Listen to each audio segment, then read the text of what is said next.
Hello everyone, we are today here with Ryan, the author of the T-72 book, the new one, which we will be publishing. And we talk about ergonomics in tank design, specifically Soviet and US ergonomics.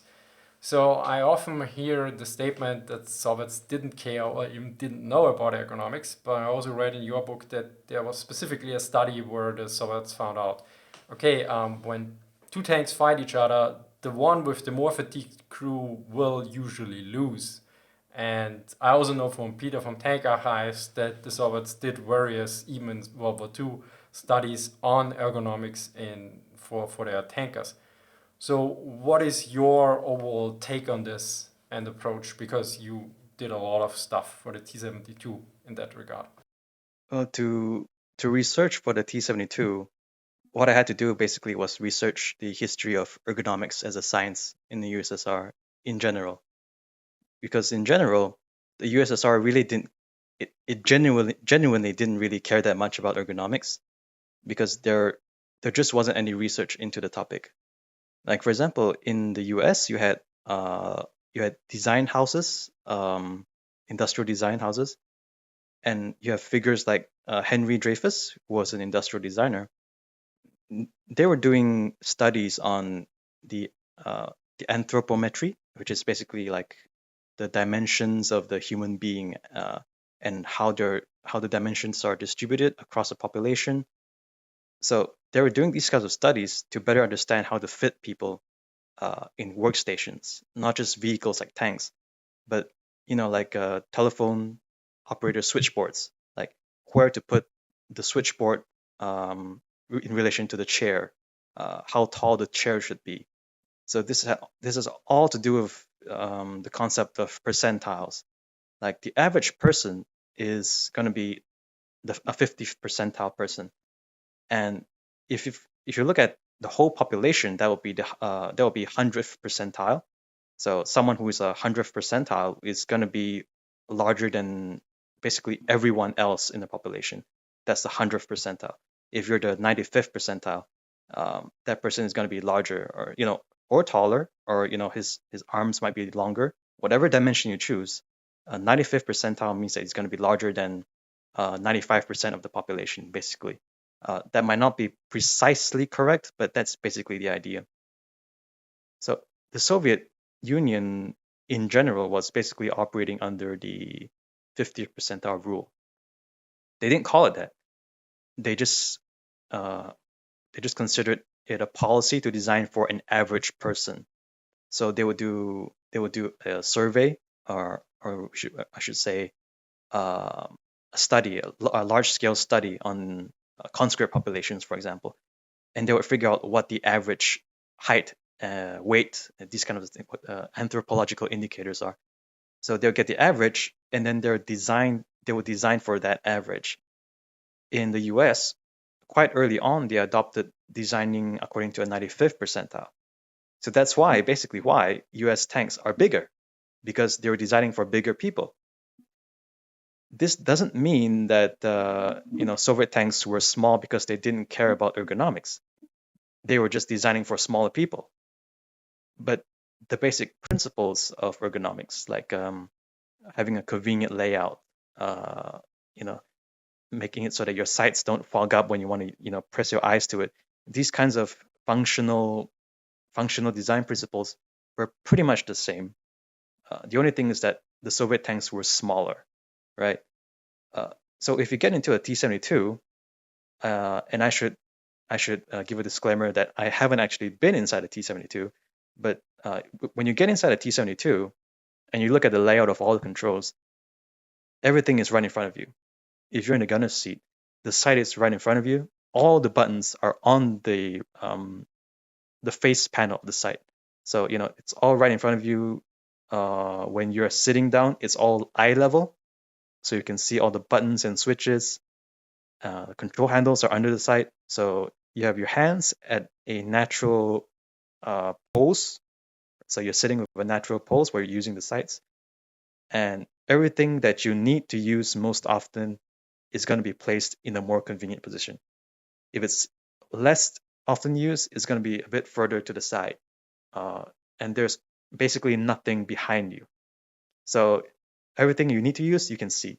It's the same on the commander side as well. You sit down, you see the TKN3, the periscope with the big handlebars is right in front of you. If you swivel it to the side, you see the radio in front of you, and all your control boxes are on the turret wall, and there's nothing behind you as well. So the design principles were there. They weren't making tanks that were inconvenient to use on purpose. Um, the but the Soviet Union was still behind in terms of ergonomics in things like because they lumped a lot of things under ergonomics in terms of things like automation.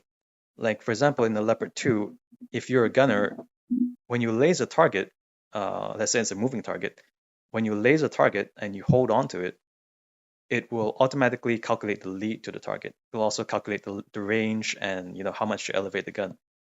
And it would automatically change the azimuth angle of the turret and also elevate the gun automatically while the sight stays on target. So this is considered a high degree of automation because the gunner only needed to do one step, which is to lay the reticle on the target and track it, right? In a T-72, you have to lay the reticle on the target, lace the target, and then the reticle would drop. And then you have to raise the reticle back onto the target again. So that's two steps, and you didn't have automatic lead calculation. So you had to manually lead the target. So that's considered a low degree of automation, right? And that factored into the ergonomics as well. In the book, I do give figures for how they quantified that difference in ergonomics. So in terms of fulfilling or partially fulfilling a certain standard, tanks like the Leopard 2 and M1 Abrams, Soviet analysts considered them to meet the standards more closely. They didn't completely meet what they wanted in terms of ergonomic standards in the 1980s. I should add, but the T-72, it wasn't that bad either. It also didn't meet the standards completely. It was slightly below the tanks like the Leopard 2 and M1 Abrams. And the difference is something like 10 percentage points to 15 percentage points out of 100. And the tanks were like partially fulfilling these standards to the order of 80 something percent, 70 something percent. So really, in general, the difference wasn't that big overall. And this is just talking about the T-72, of course. Later Soviet tanks would have a higher degree of automation. The size didn't really increase because to do that, you have to design a new tank, basically. But in terms of things like the fire control system, the commander's engagement process with his periscope, those could be improved with new equipment. So tanks did improve in that regard. The T-72 was kind of stuck a bit behind the times because you had things like the T-80U, you had things like the T-64B. These got new fire control systems. The T-72 missed out on all of that. It only got its big upgrades in the 2010s, basically, with the T-72B3. Then you got things like the thermal sights and basically a whole new fire control system.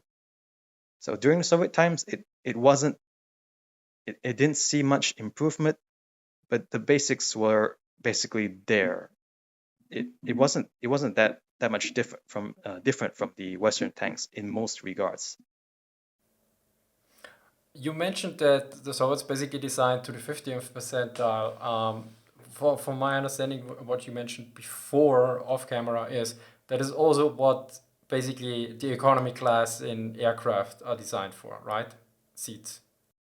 Yeah. So circling back to how you design a tank according to percentiles, when you design something for mass use, like for public use, it's a bit hard to design according to the ideal. Like you can fit literally everyone in the population. That would be 100th percentile. Because if you go out on the street and look around, you can see that everyone is a little bit different. So when you design a car, for example, you got plenty of space to adjust the seats and to do everything like that. You can fit really most people in a car. Most cars, at least. If you have a very small car, you might not, but in most cars. For public transit, like airplanes, they have slightly different priorities, I should say. Like in economy class, the priority is capacity, right? Ticket fares. So they're not really concerned with fitting 100% of the population comfortably. If you can fit, that's all right. So now I can't say this definitively because I don't know what exactly percentiles the aviation industry uses. But if you sit in economy class and you notice that, oh, the space between my seat and the seat in front of me is really short, I can't fit. It's probably because they design according to a 50th percentile, so they can fit most people. But if you're too tall, you're probably not going to be comfortable. It's pretty much the same in a T-72. A very tall person can fit in a T-72. There was a height limit, but you can blow right past that height limit. And I've heard of people, tank crews, who are 1.8 meters tall. That's I think it's over 6 feet. They could fit in the tank, and they fought for years, in various conflict zones. And they could bear with it. It was okay for them. They got used to it. It wasn't so cramped that you literally could not fit in the tank. It's just it might not be as comfortable for you if you're too big. Yeah, and as you also mentioned in the book, there's also the thing that you design for the 50th percentile of something, and then you have demographic changes, and like over time, like you take the values, I don't know, from the 60s or something from all your conscripts, and then in the 80s, the average height of the Soviet citizen increased by several centimeters or something, and then it also gets to a problem. So there's a lot of different aspects in this ergonomics, but overall we can say the Soviets looked at a smaller percentage of the people that it would fit, whereas the US looked at a bigger percentage. And Speaking of ergonomics, something that's very closely related is how training was conducted, basically. Um, like on the internet, you can find a lot of manuals from the Soviet era for lots of different weapons and a lot of different equipment. But we know for a fact that during the Soviet times, most of the training was done in inter through classroom instructions, hands-on instructions, basically. So yeah, in the manual, it would show you all these little details about like this specific oil pump in the engine compartment. Usually, they don't even open the manual when they're trained on that kind of stuff. They just have a cutaway of an oil pump in the classroom, and the instructor would teach them, do this, do that, do that. So, for example, if you go by the book and everything, you're pretty much most likely not going to get into any trouble. But if you learn everything through word of mouth and in instructions, there's a lot of problems down the line because things like hearsay, spreads quite often. You can find this even in the war right now in Ukraine. A lot of tankers, what they do isn't really scientifically backed. They just do things because someone else is doing it, and there's a sort of veteran's wisdom. So they say, "Oh, this guy is more senior than me. He definitely knows what he's doing." So they just copy what they're doing.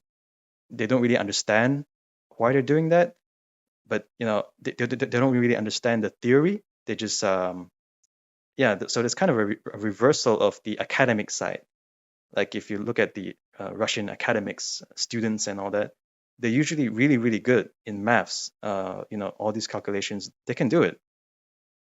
The army is a different thing, actually. It's fewer people who are technically competent. It's a lot of people who learn through instruction, basically. yeah, I mean, I also noticed the one aspect you mentioned with tanks, like they copy something, and there's the typical example in the T-72. As far as I know, the gun stabilizer, you only turn it on when you really need it, and usually you drive without it. In the Leopard 2, you never turn it off. And there are like several videos which a friend who served in a Leopard showed me, and he said, here you can see that the stabilizers turn off in the Leopard 2, and this damages the system. But that is because they were trained on Soviet tanks. And another example I got from somebody who was dealing with small arms. He trained troops that were equipped with Kalashnikovs before. And to clean a Kalashnikov, you use diesel. Now they got M16s or M4s, and they did it also. The problem is there's plastic on it, which doesn't react very nicely to diesel. So the plastic got, I think, porous and broke off and everything. So this is also why best practices from one type of weapon system might not really apply to another one. Yeah. So in the book, when you hear anecdotes like that, you can figure out basically everything about the T-72 when you read the book. Like for example, what you mentioned with the stabilizer, the T-72 has a travel lock. So if you climb in, you look on the ceiling. There's an eye, like a locking eye for a pin, and on the back of the gun breech, the breech ring, I should say, there's another eye, and there's a bar somewhere in the tank. It's on the commander's side. It's a bar you pull out. That's the travel lock bar. So you put the bar between the ceiling and the gun, and you lock them in. That fixes the gun in place. That's when you think of artillery, for example, you got those big external travel locks. You clamp the gun in place. Maybe it's pointing forwards, pointing backwards, doesn't matter. That's to take the stress off the elevating mechanism, right? So in the T-72, you got that internally. So you don't need to keep the stabilizer on all the time. In a Leopard 2, someone should investigate. Why do you keep the stabilizer on all the time? Maybe the travel lock is hydraulic, because you can lock things hydraulically. You put a valve in so that if you don't put any pressure on the control handles, the valve doesn't open and the gun is locked in that specific elevation angle. That's a travel lock, right? So it might just be a difference in how these mechanisms are designed. The T-72, like most Soviet things, I would say, apart from like the really high-tech fighter jets and SAM systems, it has a lot of ties to the past.